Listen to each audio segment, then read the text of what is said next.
Volvemos a encontrarnos en Mujeres que Mueven el Mundo, en este caso para conversar con la doctora María Esther Cafure de Battistelli. Es abogada egresada de la Universidad Nacional de Córdoba con medalla de oro y fue la primera jueza del fuero civil en la provincia de Córdoba. Durante 18 años integró el Tribunal Superior de Justicia de la provincia y desde allí impulsó la Oficina de la Mujer, de la cual es actualmente directora académica. Esperamos que disfruten de este testimonio que se suma al mosaico de voces y de rostros de mujeres que mueven al mundo. Y aquí estamos despertando como flores de un campo que no siempre fue regado. Porque algunos, con pensar en esa idea, el temor los paraliza y se duermen asustados. Silvestres, salvajes, desnudas con traje, libertarias y también domesticadas, despertando de tu idea de princesas ideadas que te dejan paralizada. Esperando que te salve un dragón, un chabón o una fuerza de cartón. Qué gracioso que es tu cuentito, qué graciosa es tu solución. Aquí hay Doctora María Esther, ¿cómo le va? Mucho gusto. ¿Cómo está? Estamos muy bien, gracias. Bueno, para nosotros... Un poco impactada que una charla conmigo se haga en este salón, ¿no? que tiene mucho significado. Bueno, para nosotras tenía mucho significado conocer de su trayectoria, de toda su experiencia, por eso también el lugar, la importancia de este lugar es para acogerla con la jerarquía que se merece. Bueno, muchas gracias, pero...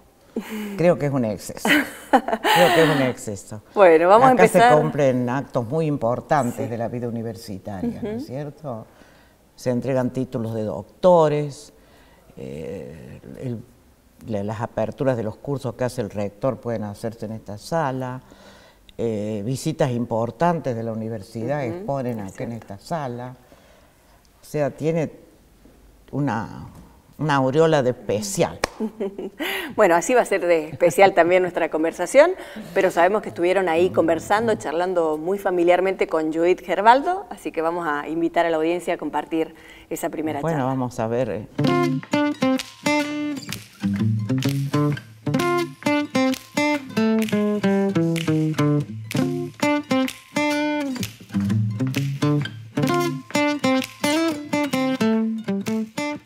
¿Qué ámbito, doctora, para que charlemos? ¿Cómo le va? ¿Cómo está? Muy bien. En una mañana espléndida aquí en el patio del Rectorado Viejo. Cuéntenos, para repasar este momento que tenemos las dos la oportunidad de estar acá invitadas. Yo como periodista invitada, usted como personaje central de esta historia. Hagamos un poco de memoria y empecemos a repasar aquellos años de la infancia. ¿Qué memoria tiene de aquello? Yo voy a contar mi infancia, pero primero quiero decir todo lo que significa para mí estar en este patio, ¿no? Porque acá empieza toda una etapa de mi vida realmente, cuando empezás la universidad y hasta hoy. Así que todo está vinculado a este espacio. Es decir, cada rincón tiene un sentido. Acá con todos los compañeros siendo estudiantes. Claro, claro. En esas galerías esperando los turnos de examen. En aquella piecita de por allá cuando era decana. Más allá cuando... Por eso cada rincón tiene todo un recuerdo que al estar sentada acá llegan rápido a mi cabeza. Bueno, qué bueno que lleguen y que impregnen este momento. Sí, ¿Y de dónde llegó emotiva. usted hasta acá? ¿Dónde nació? Yo nací en Dianfunes. Ajá. Es un pueblito al norte, es una ciudad hoy. Sí.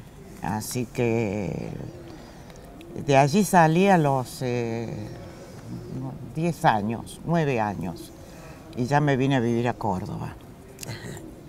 Y de ese recuerdo tengo porque realmente he sido siempre muy buena alumna, como dicen mis hijos y mis nietos, una vergüenza. Una vergüenza. Así que yo llegaba desde el campo, como se decía entonces, a una escuela de la ciudad, con una libreta llena de 10. Ajá. Y bueno, y todos miraban, bueno, viene del campo, por eso tiene tantos 10, ¿entendés? ¿Cómo fue esa vida allá en Dianfunes? Y bueno, de esa vida todavía tengo unas amigas que nos vimos Y cuando yo fui presidente del Tribunal Superior volví al pueblo. Ajá.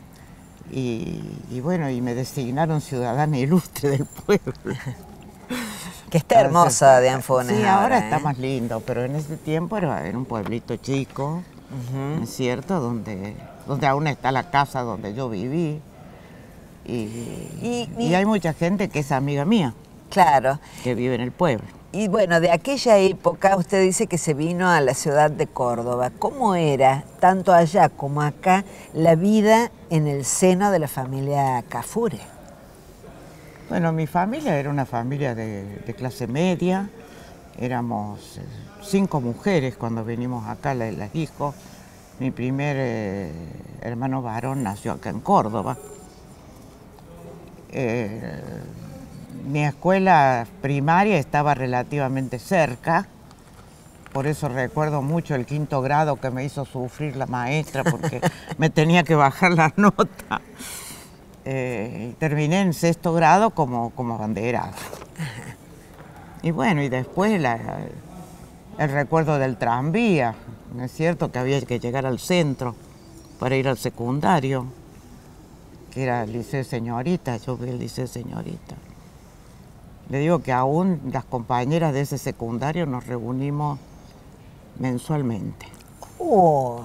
Aún en la actualidad. Aún en la actualidad, mensualmente nos convocamos, porque ya estamos convocadas a un lugar y íbamos a almorzar. Antes cenábamos. Ajá. Antes cenábamos con nuestros esposos. La mayoría de los esposos se fueron. Se fueron por distintas circunstancias. Se fueron, no estaban. Sí. Y nos seguimos reuniendo y bueno, de esa escuela secundaria ahí en la de señorita estaba en la calle San Jerónimo en ese tiempo. Y era de varones y a la mañana y de mujeres a la tarde. Y nos mandábamos cartitas. Dejábamos en los bancos las cartitas. Claro. Con los varones. Claro, claro. No podíamos pintarnos. Nos revisaban el largo del delantal, o sea que nuestro toalé para ajustarnos el cinto y sacarnos unas medias horribles que nos hacían poner, era un espejo que estaba al frente en lo que era la antigua Casa Beige, que ahora no sé, es un banco creo ahí en San Jerónimo. Bueno, y ahí nos pintábamos todas y nos arreglábamos para ir al centro a dar una vuelta. Esa de alguna manera son las imágenes. Esas son las imágenes del recuerdo. Del recuerdo en el colegio, sí, en la educación media. En la educación media. Y después de allí pasó a la universidad. Y de allí pasé a la universidad, que fue todo... Bueno, era una discusión en esa época si las mujeres... Yo ya entré con la idea de ir a la universidad porque del liceo señorita solo podía ir a la universidad, o sea, no te daban... Claro. Era la única escuela en Córdoba que daba el título de bachiller para ingresar directamente a la universidad. Pero usted estudió Derecho. ¿Cómo Sí. surge? ¿Cómo surge esa vocación? Bueno, a mí siempre me gustó el derecho ya del secundario. Teníamos un buen profesor de instrucción cívica, el doctor Bocos, que después siendo juez se reía, pues decía, yo soy tu profesor, ¿cómo me pones esto en el expediente? Y bueno, le digo que yo ya dejé de ser la alumna obediente, le decía. Claro. Usted recién decía, estando acá en este ámbito, que le embargaban recuerdos porque en realidad ciertamente los lugares nos interpelan, desde distintos lugares, desde los afectos y demás, y en lo profesional, obviamente. ¿Y de qué manera, cómo se acerca usted, por ejemplo, ya habiendo terminado la carrera, a sus primeras experiencias laborales? ¿Fue fácil ingresar a ese otro ámbito tan impresionante y con tanto peso simbólico que aún en la actualidad sigue teniendo la justicia?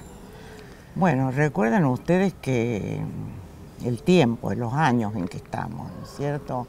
Como recién te decía, los años del siglo pasado, mitad del siglo pasado, yo egresé del secundario en el 50, todavía todos los campos no se habían abierto para la mujer, ¿no es cierto? Por ejemplo, por supuesto que tuve una vinculación con un tío mío y con un abogado para que pudiera entrar a tribunales, porque si no tenías una vinculación no podías entrar. Y tenía buenas notas.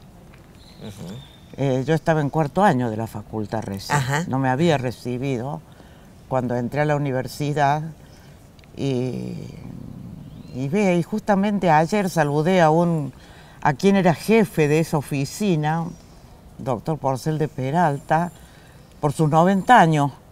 Lo hablé por teléfono para saludarlo y le digo, no se acordaba. Le digo, pero ¿cómo no te vas a acordar de mí?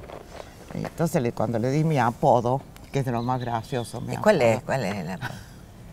Bueno, todos mis amigos me dicen yo. Así que los que son verdaderamente amigos me conocen por ese nombre. Y luego tribunales. Y ahí en tribunales tuve todas las oportunidades de ascenso. ¿No es cierto? Hasta llegar a la camarista. Bueno, en camarista, cuando estaba de camarista, después pasé al Tribunal Superior después, porque tuve un interregno en que yo salí de tribunales, que fue la época de los militares. Ahí salí en tribunales como Eso es importante que nos cuente cómo tomó esa decisión. Bueno, esa decisión se toma a raíz de una resolución que se dicta en lo que era la Cámara de Acusación, que yo integraba con otros 2 colegas, de una decisión que disgustó a los militares, no me acuerdo quién estaba en el gobierno. Y bueno, a raíz de esa discusión, de esa resolución, comenzaron toda una serie de amenazas y de comentarios disvaliosos sobre cómo se podía integrar una persona que tenía estas ideas. Bueno, hubo presiones para modificar la resolución porque había posibilidades. Bueno, y como te digo, soy muy caprichosa, si quieres, no renuncié y me fui. Claro. Renuncié y me fui. Pero después volvió. Después volví ya en la época de Alfonsín, en el 83.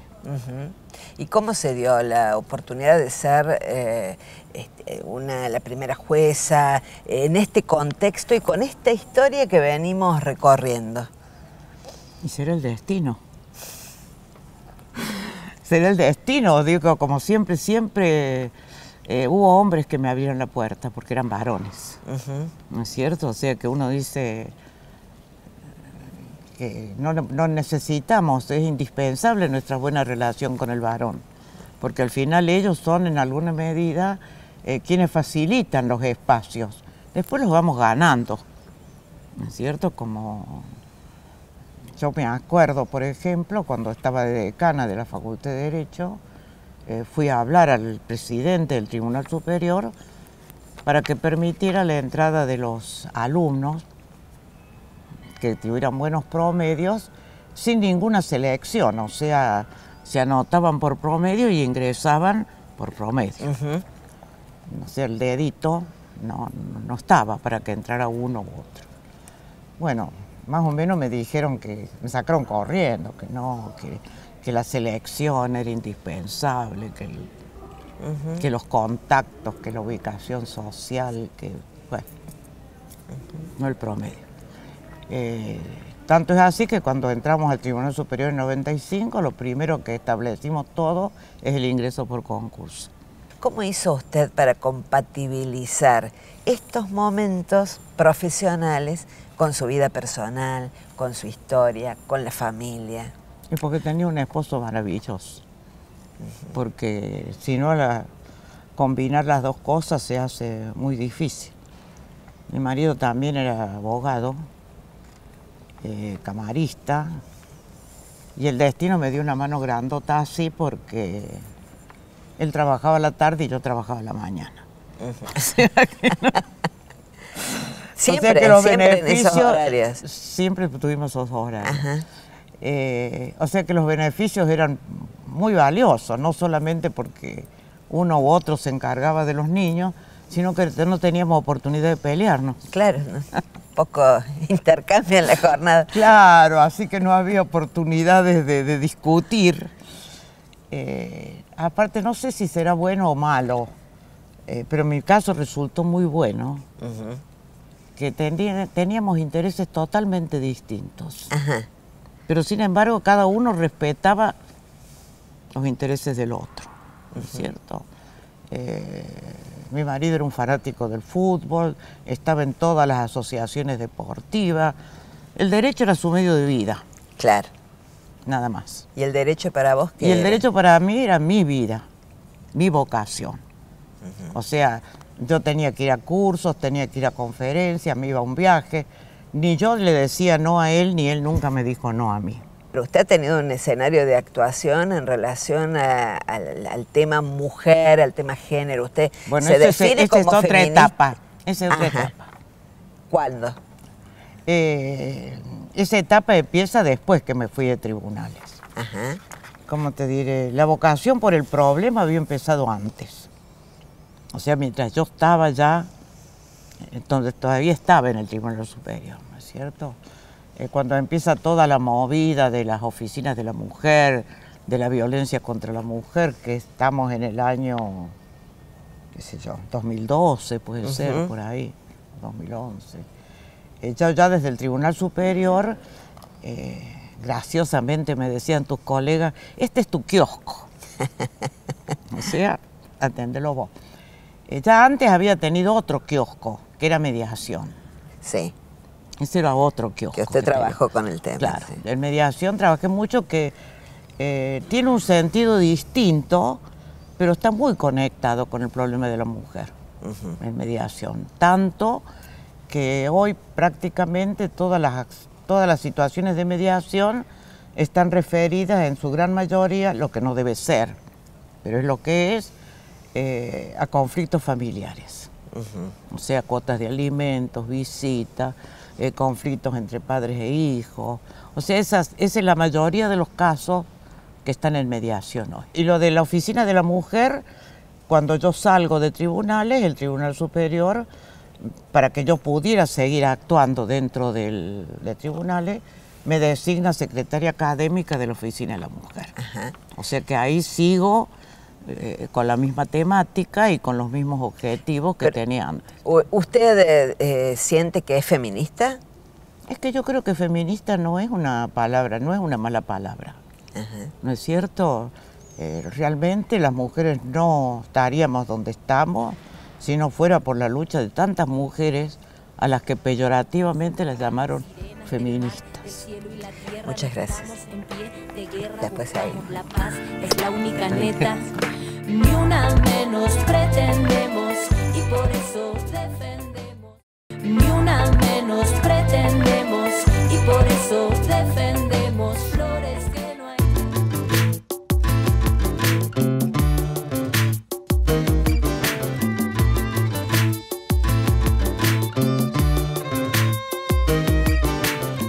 Bueno, de lo que le queríamos preguntar en primer lugar era que muchas veces a usted la nombran como la primera jueza de Córdoba y sentíamos que en alguna medida eso indica las dificultades que tienen las mujeres para insertarse en esos cargos jerárquicos. ¿Cómo lo ve usted? ¿Qué sensación tiene respecto a cómo se incluyen las mujeres en la estructura judicial? Bueno, ahora ya no existe el problema. Hoy las mujeres en el tribunal, en el Poder Judicial de Córdoba y en muchos plurales del país ingresan por concurso. O sea que la idoneidad y la capacidad son las puertas de entrada hoy de la mujer al Poder Judicial. Córdoba hoy, de acuerdo a un censo que se hizo en forma nacional desde la Suprema Corte de Justicia, tiene casi la mitad de sus integrantes de mujeres. O sea que es un gran número. Es cierto que esa mitad no está toda en cargos jerárquicos, ¿no es cierto? Pero como hoy a los cargos jerárquicos se va accediendo por concurso, cada vez es mayor el número de personas designadas por concurso en las distintas áreas, ¿no es cierto? Creo que entonces ya esa dificultad de acceso al Poder Judicial ya para las mujeres no existe. Se ha ido Es avanzando. todo cuestión de capacitación y de idoneidad. ¿Y cuál entiende usted que eran las barreras que tenían que sortear antes? Y las barreras que había que sortear antes, que las sortearon todas las mujeres, tengan en cuenta que mi vida dentro del Poder Judicial comienza en el año 52, 53. Prácticamente no había mujeres en el Poder Judicial. Las mujeres que habían estado, algunas de ellas habían llegado únicamente al cargo, que era una o dos, al cargo de secretaria. Y no había mujeres ni siquiera como auxiliares, o sea, como empleadas. Es cierto también que tampoco había muchas mujeres en la universidad. Es cierto, porque yo recuerdo cuando yo ingreso a la universidad en el año 50, no éramos muchas las mujeres, pero ya había bastantes. No muchas, pero bastantes. Yo me adelanto un año en la carrera y me uno a la colación del 49. Bueno, en esa colación del 49 éramos apenas 10 mujeres. O sea que fue aumentando geométricamente el número de mujeres que llegaban a la Facultad de Derecho. Y hoy tenemos una población con un alto número de mujeres, ¿no es cierto? Tal cual. ¿Y usted cómo sentía que era mirada en ese lugar de tanta jerarquía como mujer? Bueno, yo te diré que a mí siempre me acogieron bien. Así que yo no puedo decir eso. Ahora, por supuesto que las mujeres éramos mucho más discretas, ¿no es cierto? En ese momento, en nuestra ropa, en nuestra relación con los varones, en el trato que nos dispensábamos, era siempre un trato muy respetuoso, que ahora no se ve, ¿no es cierto? O sea que siempre en el ámbito de relación humana dentro del grupo era bueno, ¿cierto? Y dentro del Poder Judicial quienes te van abriendo las puertas son siempre varones, porque los ascensos eran por tiempo, estabas en determinados años y podías ascender, pero ya para nombrarte secretaria tenías que ser propuesta por un juez. Entonces había una selección ya que hacían los varones del cargo de secretaria. Y todo. Bueno, así fui. En ese tiempo lo que no había nada eran mujeres en el fuero penal. Claro. O sea que yo estaba siempre en el fuero civil. Entré al fuero civil. ¿Y usted cómo explica esa ausencia en el fuero penal? Yo te voy a decir que cuando yo quise pasar al fuero penal, el no tenía un sentido de protección. ¿No es cierto? O sea, ¿cómo vas a ir a un ambiente donde vas a tomar contacto con toda una parte bastante desagradable de la sociedad? No es bueno que las mujeres vayan, tenemos que ir a la cárcel. O sea, tenía un sentido de protección. Y por otro lado, de otro punto de vista, decían que cómo los presos o los detenidos se iban a expresar con confianza cuando ellos tenían un vocabulario que muchas veces nos podía ofender. Entonces se iban a quedar cortados porque la presencia de la mujer los iba a intimidar. Ni una menos pretendemos y por eso defendemos.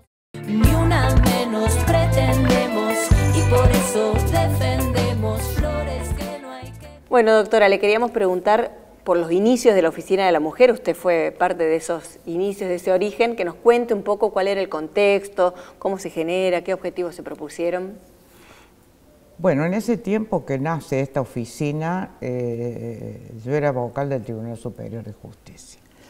Y hubo una convocatoria de la doctora Hayton desde la Corte Suprema de Justicia de la Nación, que también estaba trabajando en una oficina de violencia doméstica, a todos los tribunales superiores para integrar una comisión, ¿no es cierto?, de que trabajara en forma conjunta respecto a esta materia de la violencia de género.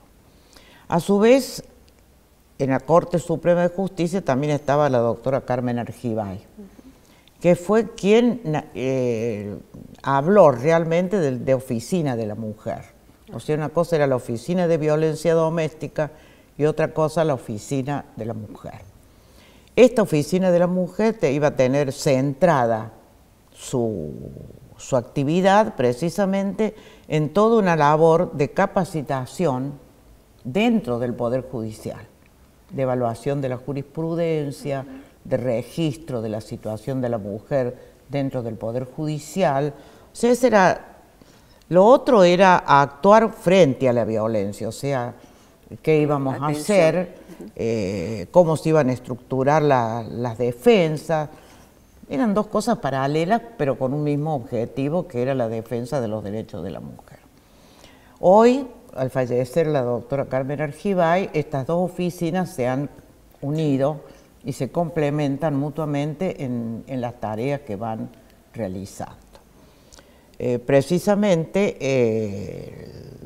a raíz de eso se crea en el Poder Judicial de Córdoba y dentro de la Escuela de Capacitación Ricardo Núñez, la Oficina de la Mujer, ¿no es cierto?, cuya primera directora fui yo. Y ahí empezamos a trabajar y organizar esa oficina. Y cuando yo me jubilo, para seguir trabajando e interiorizándome en el Poder Judicial, como dicen mi hijo, para no dejar de molestar, ¿no es cierto?, se me designa secretaria académica. No se podía desentender ya. Sí, no, según mi hijo, para no dejar de molestar. Bueno, y entonces, ¿sabes lo que pasa? Que la tarea de capacitación tiene una cosa muy importante, que es que quien transmite algo esté realmente convencido de lo que transmite. ¿No es cierto? Porque quien transmite algo y no está convencido, el receptor lo siente. Claro. Entonces, se necesitaba una persona que realmente estuviera convencida, o sea, que hubiera hecho ese clic que hace falta para ver cosas que antes no se veían, ¿no es cierto? Para ver esto de la violencia de género que antes pasaba como inadvertido, no que no existía, sino que no se veía. Y no se veía porque estaba dentro de la casa, y dentro de la casa estaba la puerta cerrada, dentro del dormitorio.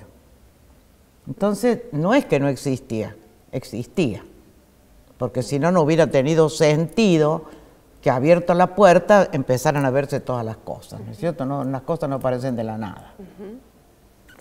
Bueno, pero había que poner una persona que estuviera convencida de que esto era una situación.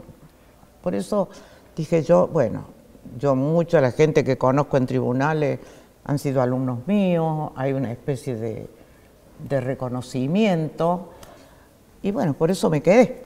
Y porque usted había hecho un clic, evidentemente había hecho un clic. Y en estos años que ya lleva la oficina y el Centro Núñez, yo creo que hay muchos que han hecho el clic. Eso le iba a preguntar. Hay muchos. Han logrado muchos clics. Hay muchos clics.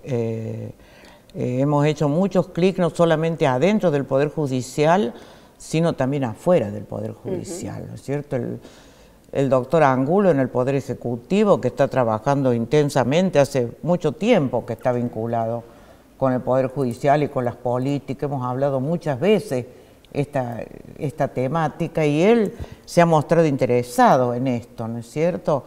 Y ahí tenemos el Polo de la Mujer, ¿no es cierto?, que es cumpliendo las obligaciones internacionales de asistencia a la víctima, ¿no es cierto?, de la asistencia antes de entrar a la vía judicial, durante y después, ¿no es cierto? O sea que es una labor integradora de la labor que cumple la Oficina de la Mujer, porque el Poder Judicial no podría funcionar si no tuviera organismos de apoyo de afuera. O sea que su evaluación es que además ha incidido, además del Poder Judicial... Ha incidido, no tengo duda, porque si no, no se hubieran creado estos polos de la mujer. O sea, no hay, ¿cómo le diré? Incide de a poquito, incide en la mente de las personas. Y al hacer el clic, esas personas se van modificando las situaciones, ¿no es cierto? Yo, por ejemplo, veo el último fallo de una contravención, que era precisamente una afectación, no sé qué le habrá dicho porque no sale en la resolución, a una persona que está de directora precisamente en el polo de la mujer, ¿no es cierto? Directora en el área de violencia contra la mujer, Claudia Martínez creo que se llama. Bueno, se formula la denuncia de un señor que la ofendía a su vez por vía... por redes sociales. Por las redes sociales, creo que era por Facebook. Bueno, y fue sancionada y multado este señor por violencia. Y más agravado porque era violencia de género. O sea que era contra la mujer y con relación a actividades que ella cumplía respecto a la protección de las mujeres. O sea que eso va indicando que, bueno, que van surgiendo cosas que están vinculadas con esta temática. O sea, da dando su fruto. Algunos pasos de a poquito va dando su fruto. ¿Y le parece a usted que todas las leyes que se han conseguido, este marco legal y los recursos que se vienen asignando desde el Estado, le parece que son suficientes, que habría cosas para reformular, para mejorar?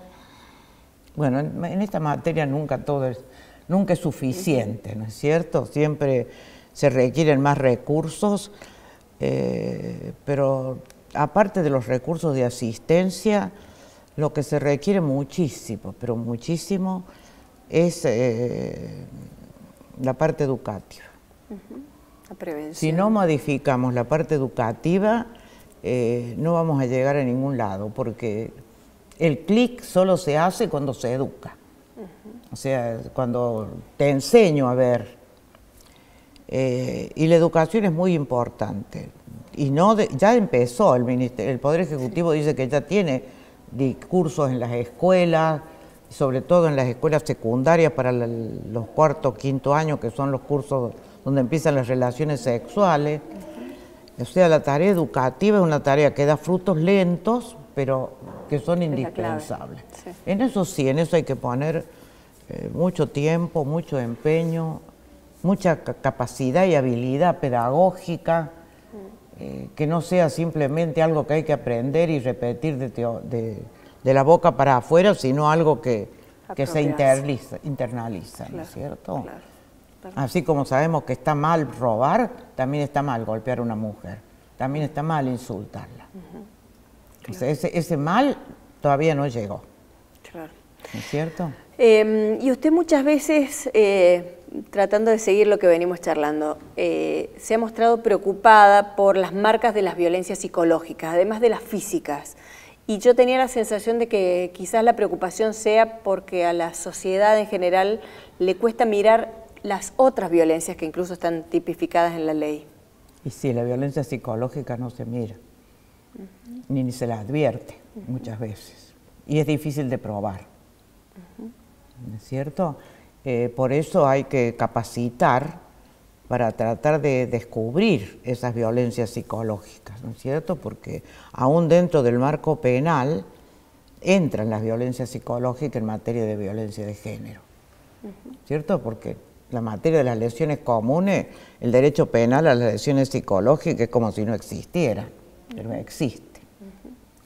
Y se acuerda lo que nos enseña la experiencia en materia de violencia de género, la violencia psicológica y el daño psicológico se revela a través de las historias clínicas de las mujeres. O sea, muchas patologías que sufren las mujeres tienen su causa en esto. Causas que nunca se dicen. O sea, no se le cuenta al médico, mire, yo estoy deprimida porque mi marido me está insultando todo el día. No le va y le cuenta eso.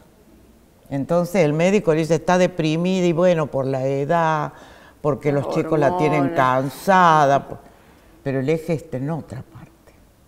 O sea, las depresiones,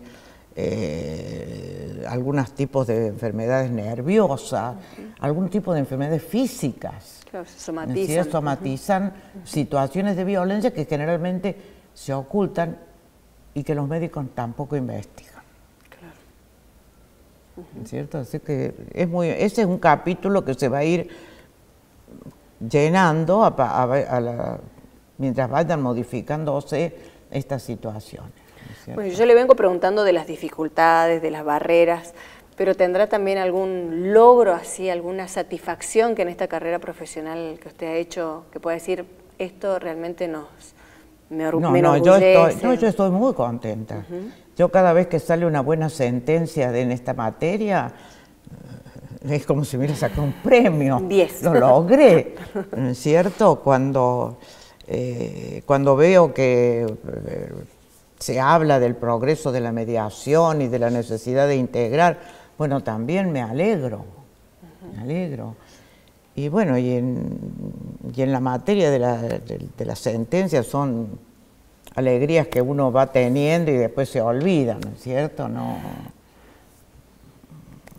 Pero, ¿cómo le diré? No me arrepiento de cosas, de haber hecho todo lo que podía hacer, ¿no es cierto? Y que tuve la posibilidad de hacerlo, porque a veces tampoco es fácil, y que encontré las personas con las cuales hacerlo. O sea, porque tampoco nada se hace solo. Seguro. ¿No es cierto? Así que uno necesita el apoyo de muchas personas que trabajan con uno, ¿no es cierto? Y del apoyo que esas personas le dan, de la fuerza, de conversar, de cambiar ideas. Todo es como se habla ahora, un equipo de trabajo, no la tarea de uno solo. Bueno, vamos a tener oportunidad de hablar de esas personas en los próximos bloques, que tenemos un poco más para desarrollar. Bueno, está muy curiosa. Sí, No. Es la única neta, ni una menos pretendemos y por eso defendemos. Ni una menos pretendemos y por eso defendemos flores que no... Bueno, le quería preguntar también si usted alguna vez sintió discriminaciones como mujer en carne propia, en primera persona, de su trayectoria profesional, del ámbito personal o familiar. ¿Se sintió discriminada?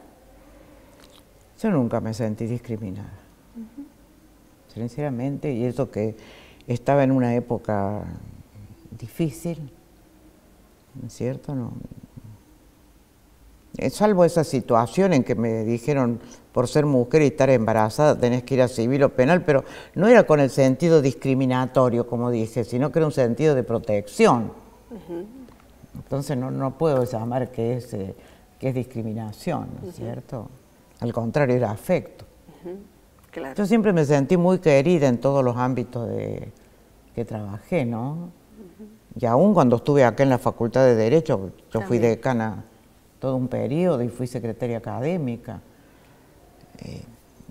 Nunca he tenido problemas de discriminación. Nunca sintió esas barreras en carne propia. Sí las Al pudo contrario. ver en Las otras, pude ver doctora. y las quise evitar precisamente cuando impusimos los concursos. Ahí Y usted cuando sí empezamos los advertía. concursos y empezaron a ingresar muchas mujeres por su capacidad y por las mejores notas de las pruebas, alguien con mente machista empezaron a decir, bueno, pero no puede ser, tendría que ser 50 y 50. O sea, no puede ser que siempre ganen las mujeres, que a veces las mujeres son más estudiosas, siempre buscando que las mujeres son más estudiosas que los varones, que los varones tienen una mente práctica más que las mujeres que son teóricas, o sea, todos prejuicios, ¿no es cierto?, que están instalados, pero que en realidad no son ciertos, no son ciertos. Hay personas con esta calidad, varón o mujer, ¿no es cierto? Hay personas teóricas, sea varón o sea mujer, hay personas pragmáticas, sea varón o sea, no son calidades que corresponden a lo femenino. Claro. O sea, yo personalmente no le he sentido la discriminación. Y si alguien la quiso usar, no me he dado cuenta o la he peleado. Claro. Así que no sé.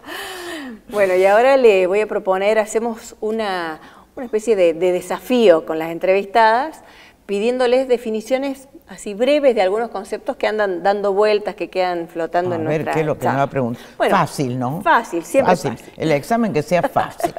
Todas las preguntas las tienen muy estudiadas, por lo menos la hemos escuchado en otros ámbitos. Cuando usted hablaba recién con Judith, le preguntábamos, o le queremos preguntar ahora, algún concepto sobre feminismo. Bueno, el feminismo no es una mala palabra, número uno. Feminismo implica una calificante para todas aquellas personas, varones o mujeres, ¿no es cierto?, que luchan por la igualdad de la mujer en el ejercicio de todos sus derechos. ¿No es cierto? Si eso no es una lucha contra el varón, ni para ocuparle y quitarle espacio al varón. Es una lucha por la dignidad de las mujeres que hoy tiene nivel internacional. Entonces le voy a repreguntar lo que le preguntó Judith. ¿Usted se considera feminista? Sí. Bien. Sí. Y si tenemos que hablar de patriarcado o de machismo, ¿qué me podría decir? Bueno, el patriarcado es una pauta cultural que está instalada en la imagen del varón proveedor. O sea, el varón proveedor, dueño, en consecuencia porque era el proveedor, de la vida y la hacienda de todo el grupo familiar. Esa idea del patriarcado y del poder hoy está muy modificada, ¿no es cierto? ¿Por qué? Porque de eso también soy una convencida, de que las mujeres deben ser educadas en las capacidades que tengan para trabajar y obtener recursos para su propio sustento. Es duro, yo le he escuchado a mis hijas a veces cuando los chicos eran chicos y protestan que tienen que... Una frase que siempre he usado, le digo, es el precio de la libertad. O sea, algo que no estaba en la mente de los patrones culturales de mediados del siglo pasado, de mi época, ¿no es cierto?, de que las mujeres tenían que trabajar, no si querían o les parecía o les gustaba, sino como una forma de poderse hacer real la dignidad como persona. Autonomía. Entonces, en ese sentido, el patriarcado es una de las cosas con las cuales los feministas luchan. O sea, el varón dentro de la relación con la mujer y la familia es un compañero más, pero no es un dueño. Bien. Y en relación con estos temas, para hablar de periodismo y de medios de comunicación. Bueno, el periodismo y los medios de comunicación, hemos tenido a veces reuniones en materia de violencia de género, pero la mujer objeto es muy usada por los medios de comunicación. O sea, la mujer objeto es un medio de propaganda, es un medio de marketing, es un medio exhibicionista, en una palabra, no diré, no me sale la palabra, pero realmente una figura sexy, o sea, provocadora para una provocación sexual. Bueno, esas imágenes de la mujer hacen al patriarcado, porque son el varón dueño, ¿no es cierto?, que uso a la mujer como un objeto, como una mercancía, ¿no es cierto? Y en materia de los comentarios sobre violencia de género, yo creo que tenemos mucho que aprender.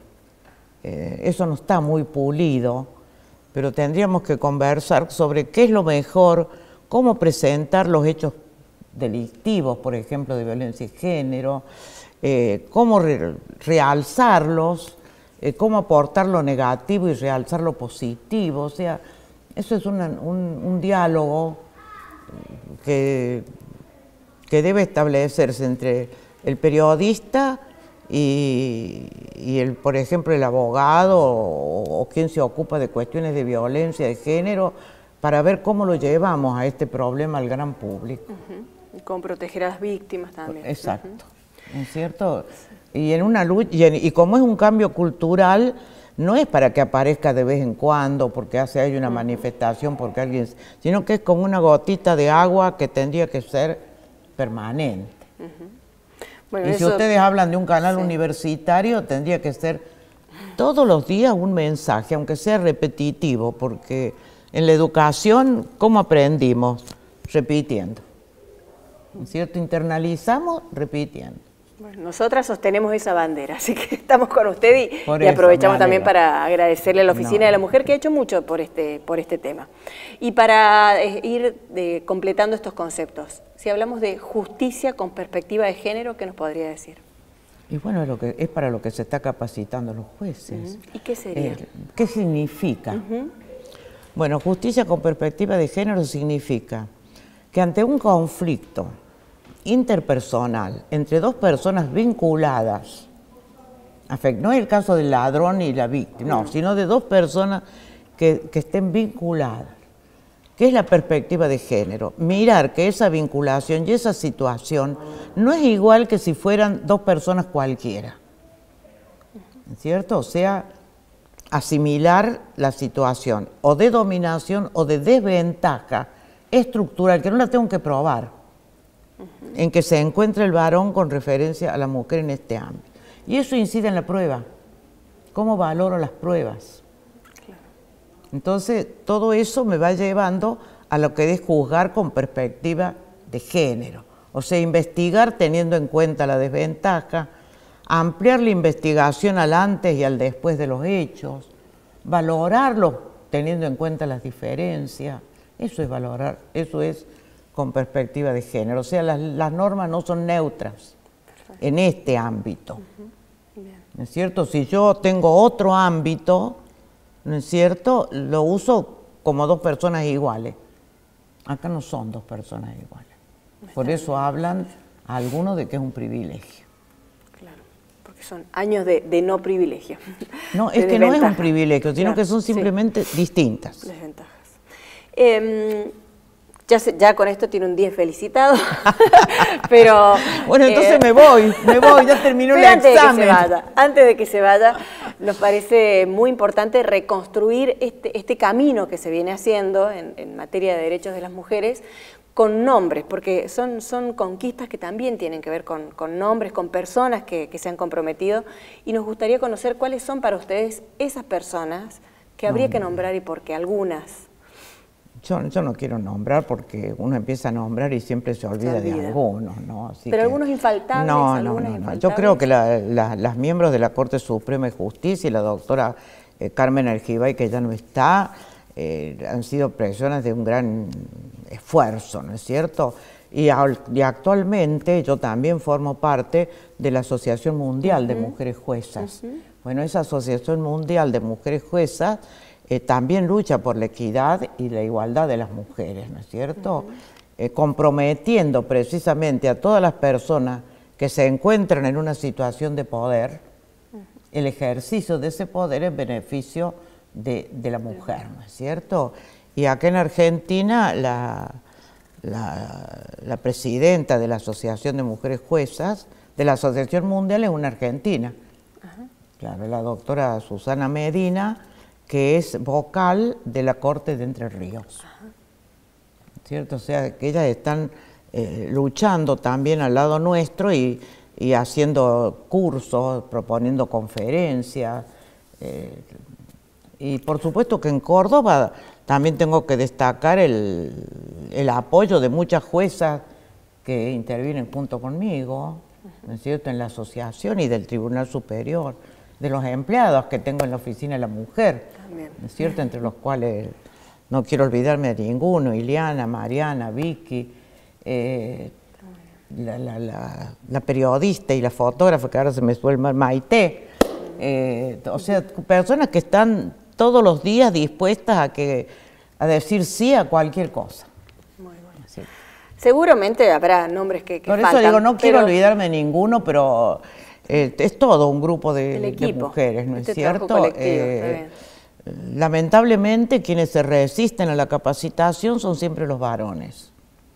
O sea, ese otro paso que hay que dar en el Tribunal Superior, como yo les he dicho, porque la asistencia a los cursos de capacitación es voluntaria y siempre nos llenamos de mujeres, pero nos interesan los varones. Falta el cupo masculino. El cupo masculino. Bueno, no doctora, es indispensable. Le agradecemos muchísimo, ha sido muy interesante. Gracias. Espero haber aprobado el examen. Pero no, usted ya viene aprobada. Muchas gracias. Bueno, gracias, querida. Gracias por invitarme. Hoy nos alojó el Museo Histórico de la Universidad Nacional de Córdoba. Esperamos que hayan disfrutado de este testimonio y nos volvemos a encontrar en las próximas ediciones de Mujeres que Mueven el Mundo. Defendemos flores que no hay que cortar, aprender a respetar, nada aquí nos pertenece. Lo que nace, crece, no trates de conquistar, no hay por qué domesticar.